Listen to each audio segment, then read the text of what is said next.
Hi, John Morgan here, and welcome to this week's episode of Bob's Live, our weekly show here on the internet. And well, this week I have a little bit of an update for you. So it's been a while since we've been out to my garden, so I thought we would check it out. But first, I stopped by the market this afternoon to kind of see what we have going on there. But also, we still have a pretty good selection of vegetables in stock. So if you're a little late getting your garden planted, um, or if you need to replace some plants, we still have a really good selection. So let's take a look at what's happening at the market. This afternoon, I am down here at our Mason Market location, where we still have a pretty decent mix of vegetables available. So if you planted your garden earlier and you have some veggies that just aren't performing, or even worse, a critter may have gotten them, check out what we have available here at Bob's. We have a wide selection of tomatoes and peppers, but we also have things like cucumbers, cantaloupes, and also herbs. Over here in the herbs, we have this basil, and a good tip for basil is to pinch the tops off. So right up here at the top of the plant, you can go in and just give it a pinch and pop off this top. And what that does is it promotes branching in the basil. So by going in and pinching off the tops, it promotes branching, so you get a bushier, fuller plant. Now, of course, you could take that basil, some tomatoes, like our cage tomatoes here that are now on sale, and pair it with some fresh mozzarella, some olive oil for a delicious, refreshing summer treat. And finally, keep in mind, it's not too late to still sow seeds in the garden. There's many late season crops that can be sown right now, and once we get into summer, you can start sowing crops that'll be ready for harvesting in the fall. So yeah, if you're just now getting around to putting out a garden, which I'm a little bit slow on the start this year, you're going to see why here in a little bit. Yeah, we've still got veggies left. Of course, Bob's Market, you can follow us on Facebook, Twitter, YouTube, Instagram. We're also over on TikTok now, so you can head over and check us out there. And most locations, it's at Bob's Market.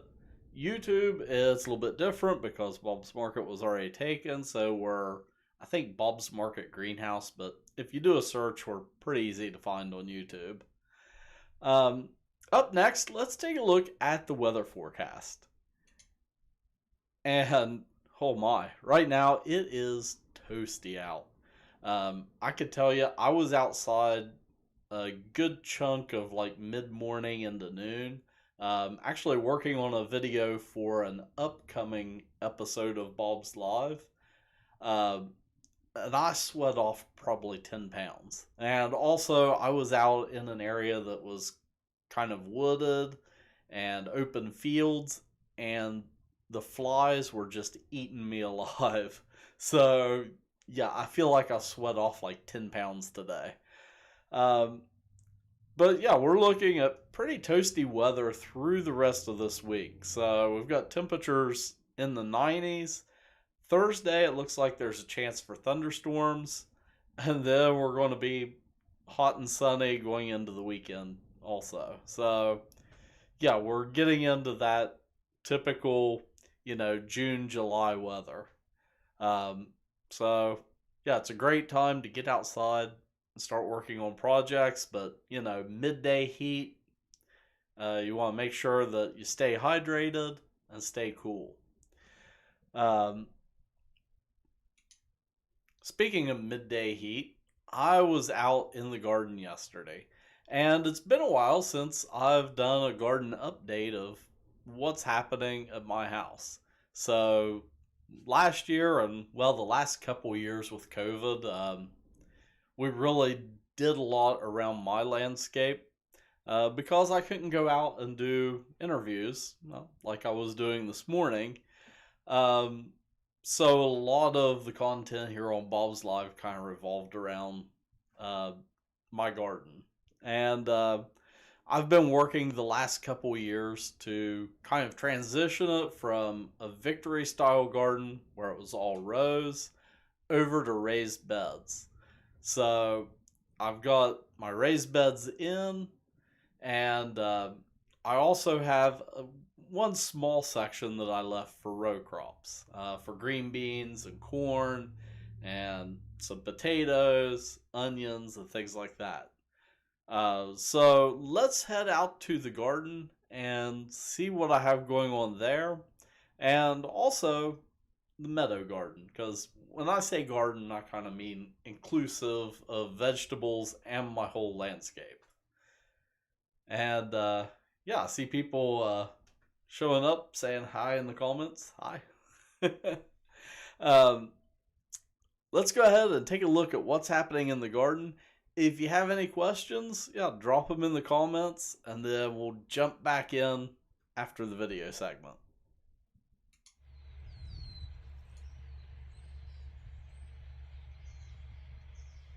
Today I'm out here doing some weeding in the garden, and I thought I would give you a quick update of what's happening here in my landscape.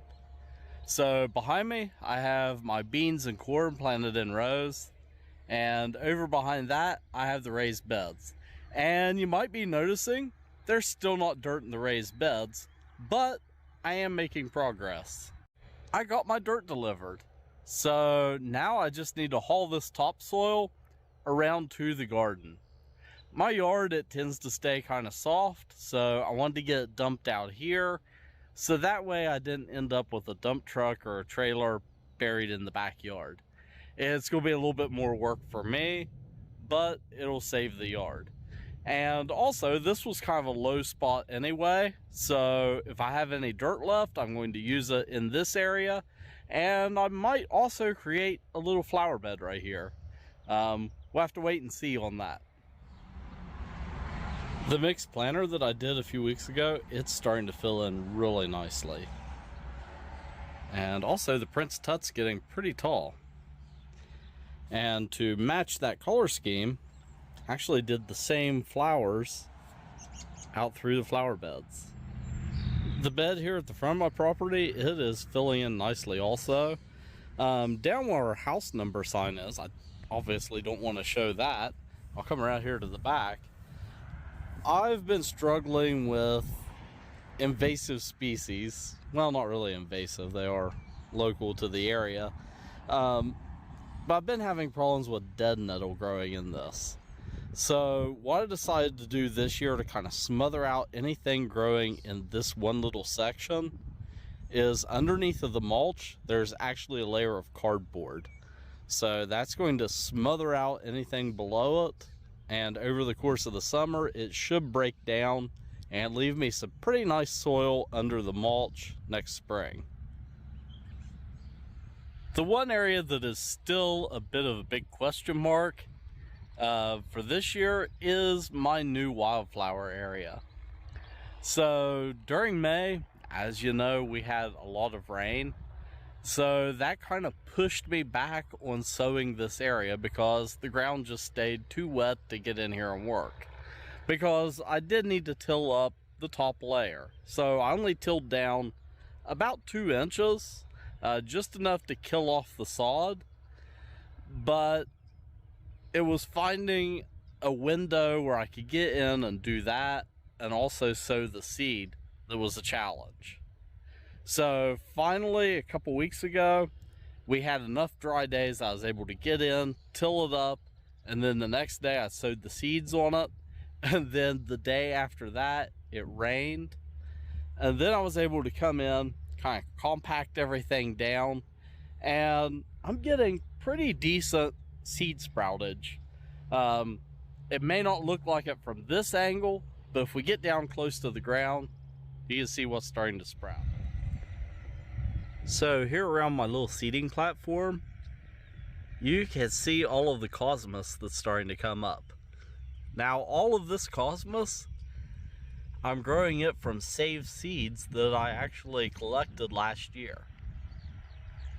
So I think it will fill in over time pretty nicely. I do have some extra seeds, so if I end up with some really bald spots, I can go in and kind of spot patch. But behind me here is the wildflower section that I had last year. And something that I did last year is I had areas where there were annuals. So for example, over in this area, I had to go back in, till it up, and re-sow seed there. The rest of it is a mix of perennials like these daisies that you see. But I also took my tiller and kind of made little paths out through the area, and I think it's filling in really nicely. Of course, there is some grass in it, and that's to be expected. It's a meadow garden. But let's take a closer look at this area that's about a year old. So over in this older section, we have some beautiful cornflower that's coming in. Of course, we have buckwheat that reseeded from last year. So the buckwheat is just gorgeous, and it produces a ton of seeds. So some of those I collect and re-sow myself, but some of it just reseeds naturally. Then we have these coreopsis that are starting to bloom. Got some sweet William down there that's just finishing up blooming. And then over here we have just a huge mix of cornflower with coreopsis and daisies. It's just gorgeous. Something that I do have a lot of this year though is pokeweed. And it was, got a fly chewing on me. I had pokeweed in here last year. It comes up in kind of freshly tilled areas because you disturb the seeds. That was something that I expected. Last year I kind of fought it. This year it's kind of contained to a couple patches. So I'm going to just let it do its thing because it is a native plant. Some people might not like to hear that. It can be kind of a nuisance, but pokeweed is a native plant. And just keep in mind that if you have small kids, that all of the plant is poisonous. I know it is used in folk medicine. You know, supposedly you can eat a berry of it for arthritis, and also when the shoots are really small, you can boil them and actually eat them. But you know, better safe than sorry with pokeweed. So just keep that in mind if you have it cropping up in your own yard. It is a native plant, but it's also extremely poisonous. And as I said, I do have grassy patches like this in the meadow, but that's to be expected because down below this grass we have some Siberian wallflower that's actually finishing up blooming for the year. But right in behind it right here, we have Black-Eyed Susan that's just now coming in. So these buds are starting to get full, and we're going to start seeing some Black-Eyed Susan. So we're really seeing a beautiful mix of flowers and really color throughout the season. So these Siberian wallflowers, they were the first thing to bloom out here. We were still having frost when they started blooming, and right now they're kind of finishing up for the season. The thing I haven't really talked about this year is the grasses in my meadow, and they are doing phenomenal. So last year was kind of a year, and at the end of the season I mowed down the entire meadow garden, and that just kind of rejuvenated it, and it came back thicker than ever. In fact, I'm standing right here next to some grass, and if I reach out, this is about eye level with me, and I'm 5'9", so yeah, this is almost 6 foot tall hay. It is just extremely beautiful, and when there's a slight breeze and this whole area starts kind of rippling like the ocean, it is just gorgeous.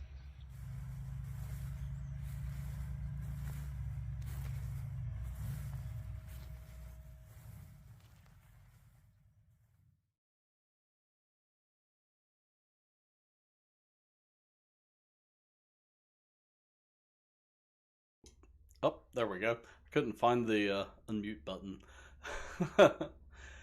Well, that is a quick update of what I have going on in my vegetable garden, the front of the house landscape, and then also in the meadow garden.